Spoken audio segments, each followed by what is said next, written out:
حضرت امام حسین کی شہادت کے بعد فوج یزید نے رسول اللہ کی بیٹیوں کو قید کر دیا اور امام حسین اور ان کے ساتھیوں کو بے غور و کفن زمین کرب و بلا پہ چھوڑ کے کوفہ اور شام کی طرف روانہ ہو گئے۔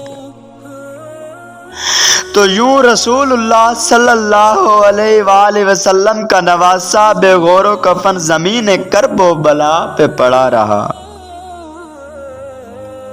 اتنے میں ایک کبوتر آسمان سے اڑتا ہوا جب زمین کرب و بلا سے گزرا تو وہ رسول اللہ کی مہک کو محسوس کرنے لگا اور دیکھا کہ امام حسین کا جسم زمین کرب و بلا پہ بکھرا ہوا ہے۔ تو وہ چیختا ہوا آسمان میں پرواز کرتا رہا اور دوسرے پرندوں سے کہنے لگا کہ قیامت آ گئی، بی بی فاطمہ الزہرا کے بیٹے کو شہید کر دیا گیا۔ رسول اللہ کے خاندان کا خون زمین کرب و بلا پہ بکھرا ہوا ہے۔ تو بس یوں کبوتر کرب و بلا میں آ کر زمین کے گرد گھومنے لگے اور امام حسین کے غم میں رونے لگے اور امام حسین کے خون کو اپنے پروں پہ لگانے لگے۔ ان کبوتروں میں سے ایک کبوتر امام حسین کے خون کو لے کر مکے کی طرف روانہ ہو گیا، دوسرا کبوتر امام حسین کے خون کو لے کے مدینہ کی طرف روانہ ہوا، اسی طرح تیسرا کبوتر نجف کی طرف روانہ ہوا۔ تو بس تاریخ نے لکھا مدینہ کے باہر سیام نام کا یہودی رہتا تھا جس کی بیٹی کو کوڑ کا مرض تھا اور وہ نابینا تھی، اس لیے وہ مرض کسی دوسرے کو نہ لگے وہ روزانہ اپنی بیٹی کو بند کر کے ایک باغ میں چلا جاتا تھا اور صبح آ کے اپنی بیٹی سے ملتا۔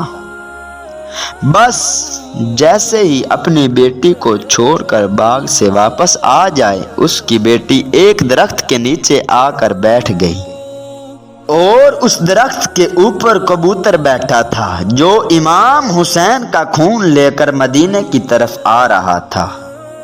تو بس رات کو امام حسین کے خون کی ایک بوند اس نابینا کی آنکھ میں گری، دوسری بوند دوسری آنکھ میں گری اور کچھ بوندیں اس کے چہرے پہ لگیں۔ اللہ پاک کے فضل و کرم سے وہ نابینا دیکھنے لگی اور اس کا وہ مرض بھی ٹھیک ہو گیا۔ تو بس جیسے ہی اس کا باپ صبح آیا اور باغ میں ادھر ادھر دیکھنے لگا کہ میری بیٹی کہاں ہے، تو اتنے میں اس کی بیٹی آ کر کہنے لگی اے میرے بابا دیکھو میری آنکھیں صحیح ہو گئیں، میرا جسم صحیح ہو گیا اور میری بیماری ختم ہو گئی۔ اس کے بابا نے پوچھا یہ سب کیسے ہوا؟ تو بس بیٹی نے سارا واقعہ اپنے بابا کے سامنے بیان کیا۔ تو اس کے بابا کو یہ معلوم ہو گیا کہ امام حسین شہید ہو گئے اور اس کبوتر کے پروں میں امام حسین کا خون لگا ہوا تھا جس کے معجزے سے اس کی بیٹی صحت یاب ہو گئی ہے۔ اسی طرح وہ باپ بیٹی رسول اللہ صلی اللہ علیہ وآلہ وسلم پر ایمان لے آئے اور مسلمان بن کے اپنی زندگی گزارنے لگے۔ سلام ہو اس رسول اللہ کے خاندان پر، سلام ہو محمد و آل محمد پر، سلام ہو اس خون پر جو اسلام کی بقا کے لیے زمین کرب و بلا پہ بہتا رہا۔